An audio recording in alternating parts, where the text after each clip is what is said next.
Guys, welcome back to my channel Earth Mom Dehradun. तो just मैंने अभी अनीता जी का वीडियो देखा और वीडियो देखने के बाद मेरे तो होश ही उड़ गए। किस डायरेक्शन में चीज़ें जा रही हैं, किस डायरेक्शन में और क्या क्या आरोप लग रहे हैं, इस बात की कल्पना आई एम श्योर आप में से किसी ने भी नहीं की थी। ये मैटर क्या इतना बड़ा था कि इस मैटर में आज पूरे परिवार का तमाशा बन के रह गया है। क्या क्या आरोप इस समय सुनने में आ रहे हैं, दिमाग की दही हो गई है। मैं आप लोगों के साथ वीडियो में पूरी बातें करूँगी, अपना पॉइंट ऑफ व्यू भी शेयर करूँगी, तो इसलिए वीडियो को आप लोग एंड तक ज़रूर देखना।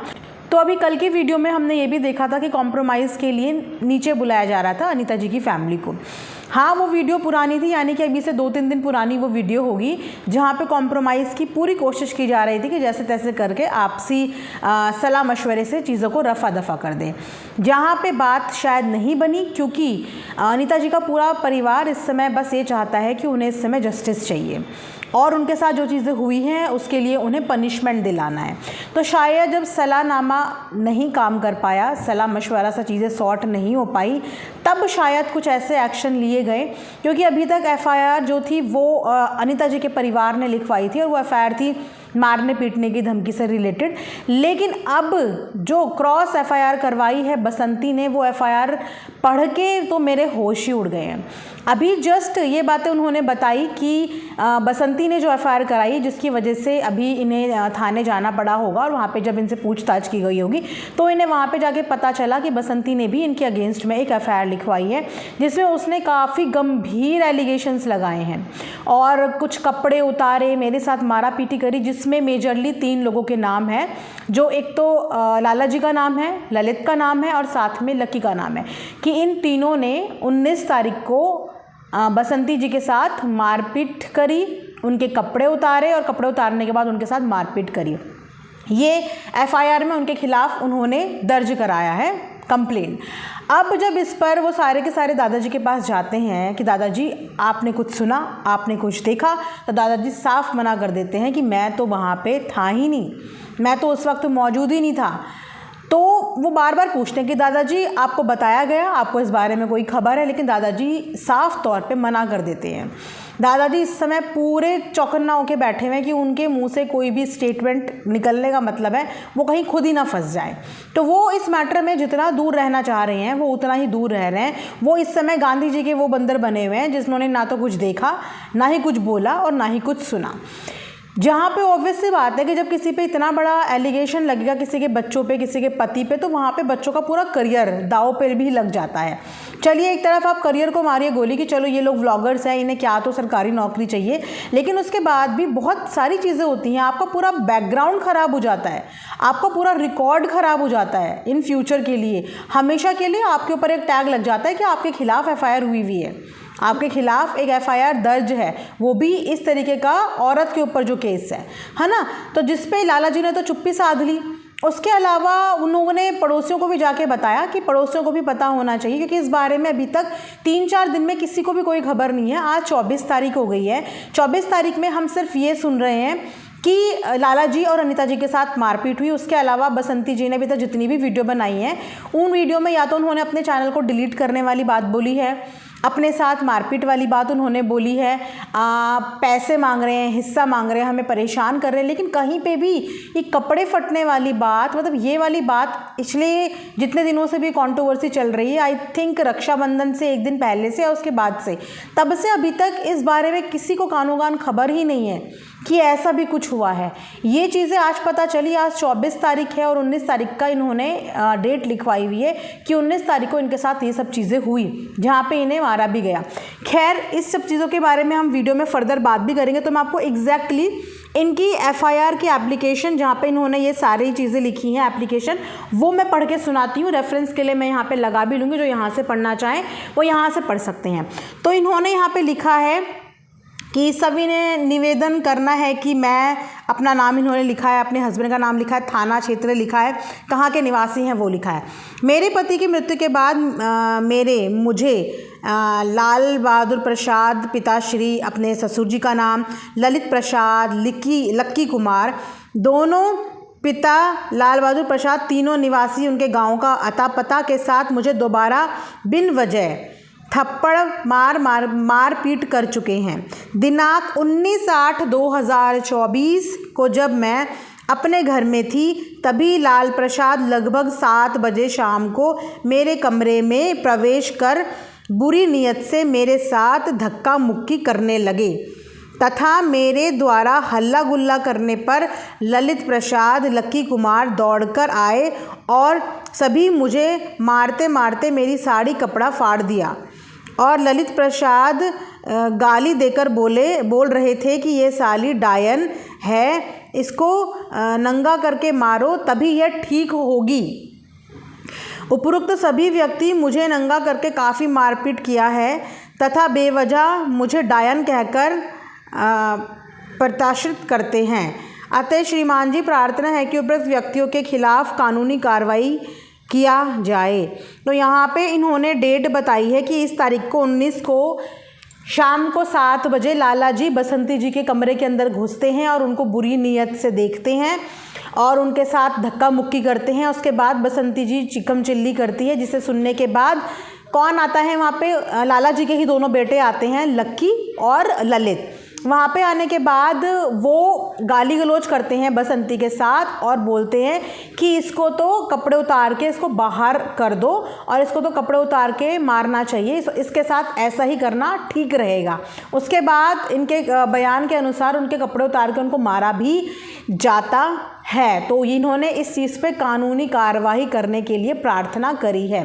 तो डेफिनेटली बहुत बहुत बहुत गंभीर आरोप इन्होंने इस वक्त तीनों पे लगाए हैं, जिसके लिए उनका गुस्सा करना बिल्कुल बनता है, क्योंकि जितना वीडियो में हम लोगों ने देखा है उतने दिन में अभी तक इस चीज़ के बारे में कोई भी चर्चा नहीं हुई, कोई भी बातचीत नहीं हुई, कोई भी बात इस बारे में बताई नहीं गई है। ये हम सबके लिए शॉकिंग है कि अचानक से 24 तारीख को हमें अभी रात के 8 बजे 8:30 बजे के करीब में एक वीडियो के माध्यम से पता चलता है कि ऐसे ऐसे FIR दर्ज हो चुकी है। और जब मैंने FIR में ये सब चीज़ें पढ़ी तो मैं पढ़ के बहुत ज़्यादा शॉक्ड हूँ कि मतलब ये कौन सी डायरेक्शन में चीज़ें जा रही हैं। एक ही परिवार, एक ही फैमिली, लेकिन एक दूसरे के इतने दुश्मन बने हुए हैं कि किसी को कोई परवाह नहीं है किसी की इज्जत की, किसी के मरने की, किसी के जीने की।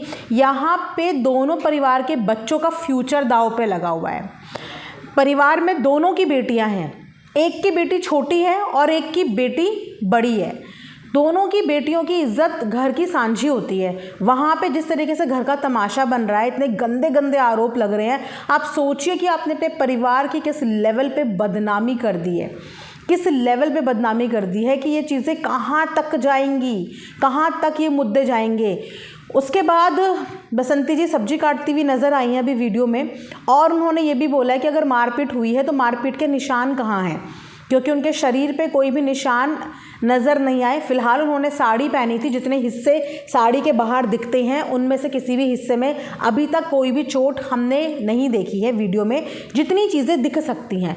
अब अंदर कपड़ों के अंदर क्या है क्या नहीं है वो तो पुलिस जब वेरीफाई करेगी इन चीज़ों के बारे में, मेडिकल करेगी, उन्हें तब पता चलेगा।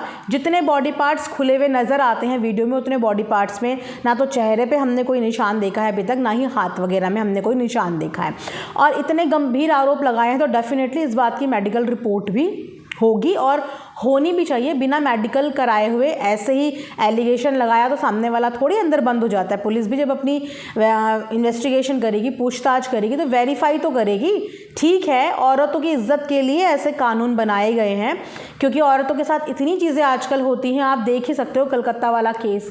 तो इस चीज़ के लिए औरतों के लिए कानून थोड़ा सख्त बनाए हैं ताकि औरत के साथ कभी भी नाइंसाफ़ी ना हो, उसकी मान सम्मान इज्जत पे कभी भी कोई आंख उठाने से पहले 100 बार सोचे। इसीलिए टफ कानून बनाए गए हैं। लेकिन इन कानून बनाने का मतलब ये नहीं है कि आप किसी भी बेकसूर को इन चीज़ों में फंसा सकते हो या आप इन एक्ट्स का इस तरीके से गलत मिसयूज़ कर सकते हो। तो पुलिस ने FIR दर्ज करा ली है। FIR दर्ज करने का मतलब होता है उस केस में अब पुलिस की इन्वेस्टिगेशन, पूछताछ शुरू होगी। FIR का मतलब आपका जुल्म साबित होना बिल्कुल भी नहीं होता। तो इस चीज़ से आप लोग बिल्कुल भी घबराएं मत कि FIR हो गई है तो हम दोषी हो गए। जी नहीं, FIR एक रजिस्ट्रेशन होता है, एक प्रोसेस होता है। उसके बाद पुलिस अपनी कार्रवाई शुरू करेगी, अपनी तफ्तीश शुरू करेगी। तो ये एक बहुत लॉन्ग प्रोसेस है। किसी भी एलिगेशन का मतलब ये नहीं होता कि सामने वाला गिल्टी हो गया है। तो अगर उन्होंने ये सब चीज़ें करी हैं और अगर वो झूठी हैं तो कोई बात नहीं, कोई टेंशन वाली बात ही नहीं है, ये झूठ अपने आप प्रूव हो जाएगा। लेकिन हाँ, चलो ऑडियंस को पता होना चाहिए कि इस तरीके के एलिगेशंस भी लगे हैं जो कि डेफिनेटली ऑडियंस के लिए शॉकिंग है। और सच क्या है झूठ क्या है वो सबका दिल जानता ही है, सबका दिल जानता है। बस थोड़ा सा विश्वास रखना पड़ेगा पुलिस प्रशासन पे, क्योंकि एक तरफ जहाँ पे अनीता जी ने भी एफआईआर कराई है मारने पीटने धमकी देने की, वहाँ पे अब उसके काउंटर में बसंती जी ने भी अपने पक्ष में अपनी शिकायती पत्र जो है एक एफआईआर के रूप में कार्रवाई शुरू कराने के लिए पुलिस में एप्लीकेशन दे दी है, जिस एप्लीकेशन से मैं बहुत ज़्यादा शौक हूँ, एलिगेशंस में बहुत ज़्यादा शौक हूँ। बट डेफिनेटली बिल्कुल भी जो इंसान सच्चा है उसे घबराने की ज़रूरत नहीं है। कानून व्यवस्था में बस आप विश्वास रखिए, सच्चाई आने में वक्त लगता है लेकिन सच्चाई सामने आ जाती है। तो कोई भी एलिगेशंस बहुत बड़े बड़े लगते हैं, बहुत बड़े बड़े बहुत लोगों पे लगते हैं, लेकिन एलिगेशन होते हैं, उससे इंसान सही या गलत प्रूव नहीं हो जाता। तो फिलहाल जो भी एफआईआर हो गई है उससे बिल्कुल भी पैनिक ना हो, थोड़ा सा सोच समझ के स्थिति को तब हैंडल करें। बिल्कुल भी अफरा तफरी में आके, प्रेशर में आके, पैनिक में आके ऐसी कोई भी हरकत बिल्कुल भी ना करें और थोड़ा सा पुलिस पे चीज़ें छोड़ दें और आने वाले टाइम पे सच का सच झूठ का झूठ शामिल हो जाएगा। बहुत हैरानी है मुझे इस बात की कि दादाजी किसी भी चीज़ में इंटरफेयर नहीं कर रहे हैं, वो सिर्फ तमाशे का लुत्फ उठा रहे हैं। एक बड़ा गार्जियन होने के नाते उन्हें इन सब चीज़ों को सॉर्ट कराने में पहले मदद करनी चाहिए थी। और अगर वाकई में बसंती के भाइयों की तरफ से ये गलती हुई भी है, मैं ये नहीं बोलूँगी कि सारी गलतियाँ उनकी होगी, ठीक है। अगर आपको ये लगता है कि अनीता जी की फैमिली की प्रोवोकेशन की वजह से कि उन्होंने कुछ सामान इधर से उधर रखने के लिए बोल दिया और आप लोग प्रोवोक हो गए, आप लोगों को इंसल्ट लग गई और उस इंसल्ट में आप लोगों ने धक्का मुक्की भी कर दिया, हाथापाई भी हो गई, तो उसकी आप लोग माफ़ी मांग सकते थे, अपनी चीज़ों के लिए क्षमा याचना कर सकते थे और दादाजी वहाँ पे दोनों के बीच में सलाह करवा सकते थे। लेकिन दादाजी ने गलत का पक्ष लेते हुए अपनी चुप्पी साध ली है और अभी भी उन्हीं के घर के 3 बच्चों के ऊपर जो गंभीर आरोप लगे हुए हैं उसके लिए भी दादाजी चुपचाप सुन रहे हैं। तो इसका मतलब ये है कि दादाजी बिल्कुल शॉक्ड भी नहीं हुए, कोई रिएक्शन भी नहीं आया। इसका मतलब दादाजी को ये सब चीज़ों के बारे में पता है। साथ ही साथ लकी ललित वगैरह ये भी बता रहे हैं कि ये सारी इन्फॉर्मेशन और ये सारे आइडियाज़ इन्हें दिल्ली से मिल रहे हैं। दिल्ली में इनकी जो सिस्टर रहती है या इनकी सिस्टर का जो बेटा है जिसका इन्होंने नाम लिखवाया हुआ है, यहाँ पे थोड़े दिन पहले ये भी नाम आया था कि गोल्डी का नाम भी है, दीदी जिया जी का नाम भी है और उनके बेटे का भी, जो लोग यहाँ पे मौजूद भी नहीं थे हादसे के वक्त। जिस वक्त पे इनके भाई के साथ ये सब मारा पीटी हुई उस वक्त उनके दीदी जीजा जी उनके बेटे कोई भी मौजूद नहीं था। लेकिन उसके बाद भी अनीता जी के परिवार ने उन लोगों के नाम एफआईआर के अंदर दिए हैं, ये बताया गया था बसंती के द्वारा, जिसके बारे में आज कन्फर्म कर दिया है अनीता जी के परिवार ने कि हाँ, जो उन्होंने जो कंप्लेंट लिखवाई है उसमें इन्होंने उनकी बहनोई और उनके बेटे का नाम भी दे दिया है, जो मौजूद नहीं थे जब अनीता जी और लाला जी के साथ ये सब चीज़ें हुई हैं। तो अब इनको ये भी शक है कि अब जो चीज़ें हो रही हैं वो उन्हीं के सुपरविजन में हो रही हैं, उन्हीं के बताए अनुसार चीज़ें यहाँ से की जा रही हैं और लिखवाई जा रही हैं अपने डिफेंस में। तो ये पूरा सिनेरियो हुआ है। कमेंट सेक्शन में आप लोग ज़रूर बताना कि आपको इस पूरे मैटर में क्या लगता है कि कौन सही है कौन गलत है। बट मैं सिर्फ यही बोलूँगी कि चीज़ें बहुत ज़्यादा गलत डायरेक्शन में जा रही है, बहुत ज़्यादा गलत डायरेक्शन में जा रही है और आप दोनों के दोनों इन सब चीज़ों में उलझ के रह जाओगे, उलझ के और परेशान हो जाओगे इस हद तक।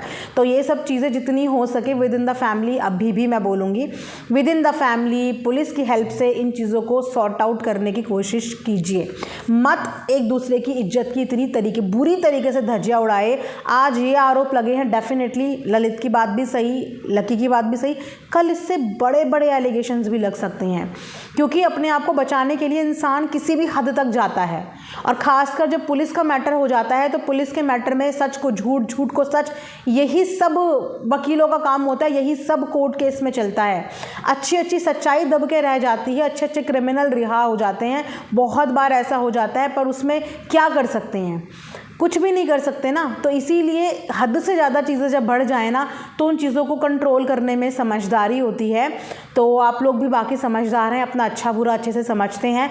देखिए कि इस चीज़ पर आप लोग आगे अच्छा क्या कर सकते हैं, वरना ये चीज़ें जिस तरीके से गंदगी फैल रही है, ये गंदगी किसी को भी चैन से सुकून की 2 रोटी खाने नहीं देगी। बिल्कुल भी नहीं देगी। तो ये वीडियो मैं यहीं पे एंड करती हूँ। आई होप आप लोगों को पसंद आया होगा। मिलेंगे नेक्स्ट वीडियो में। अपना ध्यान रखिए। Thanks for watching earth Mom Dehradun.